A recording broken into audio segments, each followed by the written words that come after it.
हरिओम, ओम आनंद ma'am, Om Shanti ma'am, ओम ज्ञान ma'am, आप सभी दर्शकों का हमारे चैनल पर स्वागत है। आज हम लोग बीएड 4th सेमेस्टर के अंतर्गत व्यक्तिगत स्वच्छता को बढ़ावा देने के लिए क्या करना चाहिए या व्यक्तिगत स्वच्छता को किस प्रकार से बढ़ावा दिया जाए कि व्यक्ति के व्यक्तित्व के विकास के लिए व्यक्तिगत स्वच्छता सहायता प्रदान करे या सहायक हो। यद्यपि पिछले वीडियो को थोड़ा सा आप अपने स्वविवेक का प्रयोग करेंगे तो पर्याप्त उत्तर उसी जगह से मिल जाएगा। फिर भी मैंने सोचा कि चलो ये भी वीडियो बना देता हूँ ताकि अगर प्रश्न प्रभाव का पूछता है कि व्यक्तिगत स्वच्छता पर कैसे क्या प्रभाव पड़ते हैं तो उसका भी उत्तर दिया जा सके और व्यक्तिगत स्वच्छता को किस प्रकार बढ़ावा दिया जाए इसको भी इस वीडियो के अंतर्गत समझा जा सके। यद्यपि पिछले वीडियो को में ही पर्याप्त मैटर इससे संबंधित दिया जा चुका है, जो अगर स्वविवेक का प्रयोग करें तो आराम से आ जाएगा। फिर भी सर्वसाधारण को समझने के लिए यह वीडियो हम बना रहे हैं जो व्यक्तिगत स्वच्छता को बढ़ावा देने से संबंधित है। व्यक्तिगत स्वच्छता का क्या तात्पर्य है? व्यक्ति के व्यक्तिगत रूप से शारीरिक, मानसिक और सांवेगिक विकास या शारीरिक, मानसिक, संवेगात्मक स्वच्छता को बढ़ावा देते हुए व्यक्तिगत रूप से व्यक्तित्व के विकास का अवसर उपलब्ध कराना या व्यक्तित्व के विकास का व्यक्तिगत रूप से तैयार करना से संबंधित होता है। उसी को हम क्या कहते हैं? व्यक्तिगत स्वच्छता। स्वच्छता का तात्पर्य पवित्रता है। शारीरिक पवित्रता किस प्रकार रखा जाए कि शरीर निरोगित रहे, मानसिक पवित्रता किस प्रकार रखा जाए कि मानसिक विकास सही दिशा में हो, और भावनात्मक, संवेगात्मक पवित्रता इस प्रकार रखा जाए कि हमारा जो विचार है, हमारी जो मानसिकता है सही दिशा में क्रियाशील हो। इसका विशेष अर्थ पढ़ाया जा चुका है। अब पिछला वीडियो आप प्ले लिस्ट में जा कर के देखिए। अब चलते हैं, इसको हम लोग देखते हैं कि व्यक्तिगत स्वच्छता को व्यक्तिगत रूप से बढ़ावा देने के लिए क्या करना चाहिए। पहला, वस्त्र, जो आप कपड़ा यूज करते हो वह साफ़ सुथरा होना चाहिए। जो बिस्तर यूज करते हो वह साफ़ सुथरा होना चाहिए।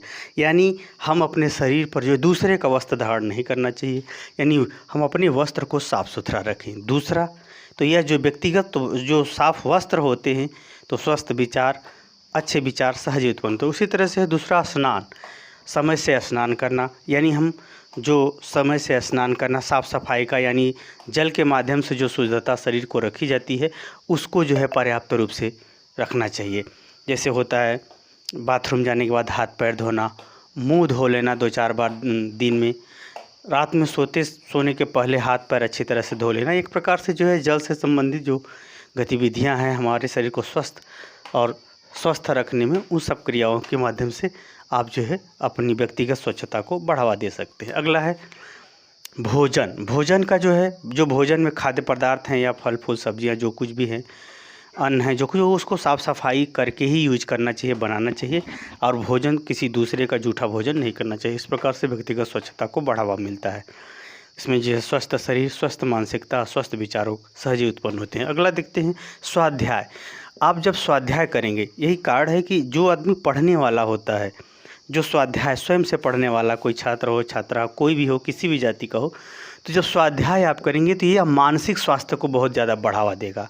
आपको हमेशा ये जान लीजिए कि हमेशा अच्छी ही चीज़ें ज़्यादा लिखी हुई मिलेंगी, आपको गलत चीज़ें कम मिलेंगी। तो कहने का हमारा ये तात्पर्य है कि जो भी शिक्षा व्यवस्था है, जो भी आपको जो कंपटीशन देना है, जो कुछ भी है, स्वाध्याय की चीज़ें यदि आप पढ़ेंगे, स्वाध्याय करेंगे तो निश्चित रूप से आपकी मानसिक स्वास्थ्य अच्छा होगा, यानी व्यक्तिगत स्वच्छता को बढ़ावा मिलेगा।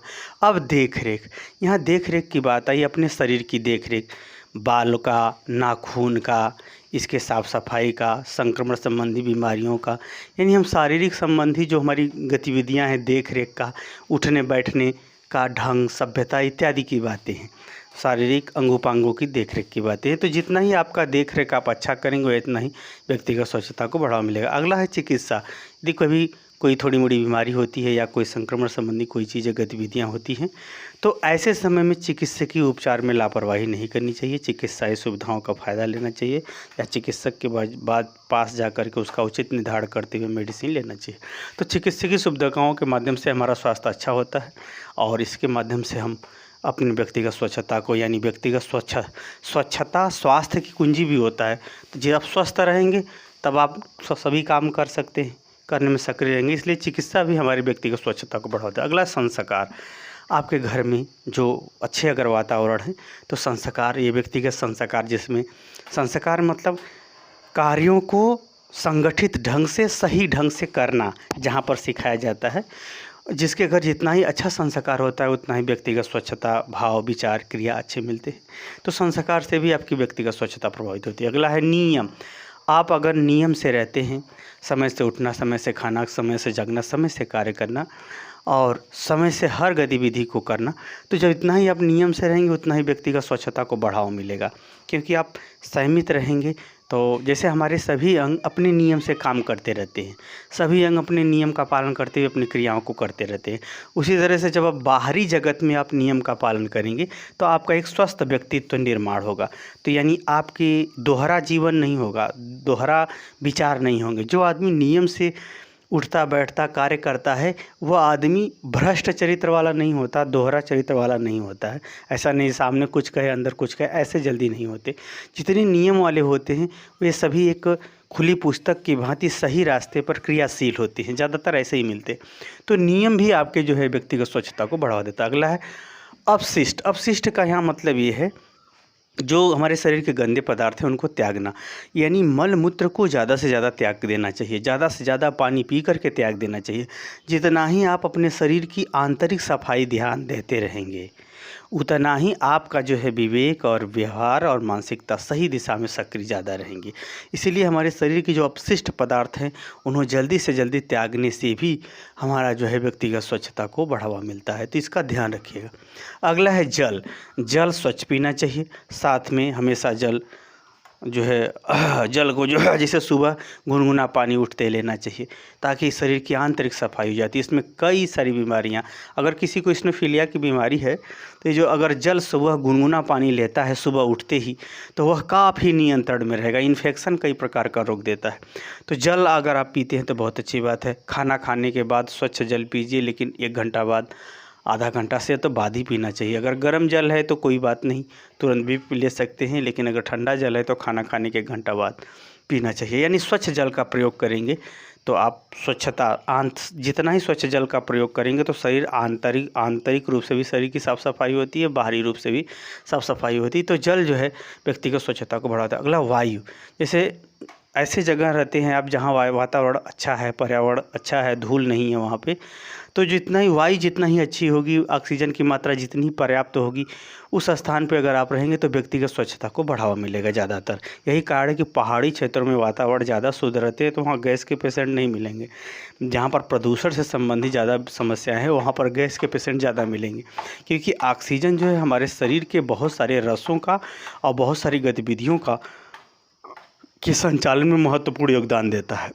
तो जो जितना ही वायु अच्छा होगा, जितना ही वायु का आप सेवन करेंगे, अच्छे वातावरण अच्छे वायु का सेवन करेंगे, उतना ही व्यक्तिगत स्वच्छता को बढ़ावा मिलता है। अगला है प्राणायाम। प्राणायाम आंतरिक अंगों को स्वस्थ और सुखी बनाता है। तो वातावरण आंतरिक जो है अंगों को स्वच्छ और सुखी बनाता है प्राणायाम। तो प्राणायाम आप जितनी स्वच्छ वायु में करेंगे उतना ही आप शरीर के आंतरिक अंगों का संचालन, आंतरिक रसों का स्राव या आंतरिक गतिविधियों के अंतर्गत नर्वस सिस्टम उतना ही सक्रिय रहता है। तो प्राणायाम के माध्यम से हम जो है स्वच्छता को बढ़ावा दे सकते हैं। स्वच्छता से स्फूर्ति भी मिलती है ना, तो ये सब बढ़ावा मिलता है। अगला है ध्वनि। अगर आप शांत ध्वनि में हैं तो ज़्यादा व्यक्तिगत स्वच्छता को बढ़ावा मिलता है। सॉरी अगर कोलाहल है तो वहाँ पर विपरीत प्रभाव पड़ेगा। तो ध्वनियों का अगर मधुर ध्वनि का सेवन करते हैं या शांत ध्वनि में आप रहते हैं तो व्यक्तिगत स्वच्छता यानी मानसिक रूप से आप स्वच्छता को ज़्यादा बढ़ावा मिलेगा। अगला है परिश्रम। जो आदमी कामचोर है वो तो व्यक्तिगत स्वच्छता को बढ़ावा नहीं दे पाएगा, क्योंकि हर जगह क्रिया है, यह जीवन ही क्रियामय है, इसीलिए इसे कर्म भूमि भी कहा जाता है। जन्मभूमि तो ईश्वर और प्रकृति का संयोग है जिसमें एक शरीर आदमी पाता है, लेकिन जो जितना ही कर्मठ होता है, जितना ही परिश्रमी होता है, उतना ही उसके जीवन का विकास होता है। तो कामचोर व्यक्ति तो व्यक्तिगत स्वच्छता को बढ़ावा दे ही नहीं सकता। तो व्यक्तिगत स्वच्छता को बढ़ावा देने के लिए परिश्रम परम आवश्यक है। चाहे वह व्यक्तिगत रूप से करना हो, चाहे सामाजिक रूप से। जो जितना ही परिश्रमी होगा वह उतना ही व्यक्तिगत स्वच्छता का देख रेख क्रियाकलाप जो कुछ भी है वो उसको कर सकता है, कामचोर नहीं। यही कारण है कि कामचोर व्यक्ति अच्छा होता ही नहीं। तो ऐसा नहीं कि आपके पास बहुत ज़्यादा पैसा है तो नौकर चाकर ही सारे काम करें। कुछ ऐसे निजी कार्य हैं अगर दूसरे के कंधे पर डालेंगे तो निश्चित रूप से बर्बाद हो जाएंगे। जैसे पिता बनना, घर का देख रेख करना, नौकरों के भरोसे अगर घर रहेगा तो बर्बाद होना तय है। और धन की देख रेख करना, स्त्रियों का मान सम्मान की रक्षा करना, ये सब दूसरे के कंधे पे नहीं डाला जा सकता। इससे ऐसे अनेक कार्य हैं। तो जितना ही परिश्रमी होते हैं वे उतना ही व्यक्तिगत स्वच्छता का। अगली है अच्छी आदतें।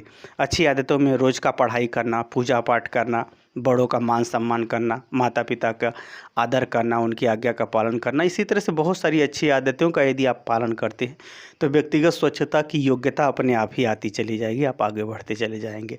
आगे है नशा से दूरी। नशा से आप दूर रहेंगे तो आपके अंदर लज्जा रहेगी। लज्जाशील व्यक्ति गंदा कार्य नहीं करता है, निर्लज्ज कुछ भी कर सकता है। तो जो नशा से जितना ही आप दूर रहेंगे उतना ही व्यक्तिगत स्वच्छता को बढ़ावा मिलेगा।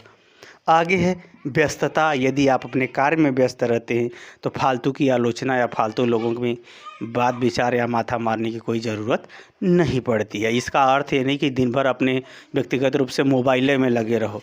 तो जो माता पिता मोबाइले में व्यस्त हैं तो वो बालक के लिए व्यक्तिगत स्वच्छता का निर्माण नहीं कर सकते। अधिकार और कर्तव्य के बीच संतुलन का नाम धर्म होता है। तो हमारा अधिकार कहाँ है और उस अधिकार के अनुसार हमने कर्म क्या किया है, उस गतिविधियों में आपको व्यस्त रखना है या व्यस्त रहना है, तब व्यक्तिगत रूप से स्वच्छता को बढ़ावा मिलेगा। तो इसका ध्यान रखिएगा। निद्रा, पर्याप्त रूप से आपको सोना चाहिए। युवा व्यक्ति 4 घंटे भी सो ले तो पर्याप्त है, लेकिन युवा व्यक्ति अगर 10 घंटे सोने लगे, 12 घंटे सोने लगे तब तो फिर गड़बड़ ही है। तो वही निद्रा उसके व्यक्तिगत मानसिकता को ख़राब कर देती है, यानी व्यक्तिगत स्वच्छता को ख़राब कर देती है। तो निद्रा युवा व्यक्ति को 4 से 5 घंटा पर्याप्त है। वैसे सामान्य बात करें तो 6 घंटा पर्याप्त है निद्रा। वैसे रोगियों की अलग बात है, विशेष परिस्थितियों की अलग बात है। तो निद्रा भी अगर आप पर्याप्त लेते हैं तो आप जो है व्यक्तिगत स्वच्छता के अंतर्गत आपकी जो है मानसिकता, क्रियाविधि इत्यादि सभी संतुलित अवस्था में रहेंगी और आपका शरीर सही दिशा में सक्रिय रहेगा, पर्याप्त ऊर्जा को संचित करते हुए क्रियाशील रहेगा। तो इस प्रकार से अगर हम देखें तो इन महत्वपूर्ण बिंदुओं को मैंने बताया, जिसके आधार पर आप समझ सकते हैं कि व्यक्तिगत स्वच्छता को यानी शारीरिक स्वच्छता, मानसिक स्वच्छता और भावात्मक स्वच्छता को विभिन्न गतिविधियों के माध्यम से किस प्रकार से बढ़ावा दे करके एक व्यक्ति अपने व्यक्तित्व का निर्माण कर सकता है।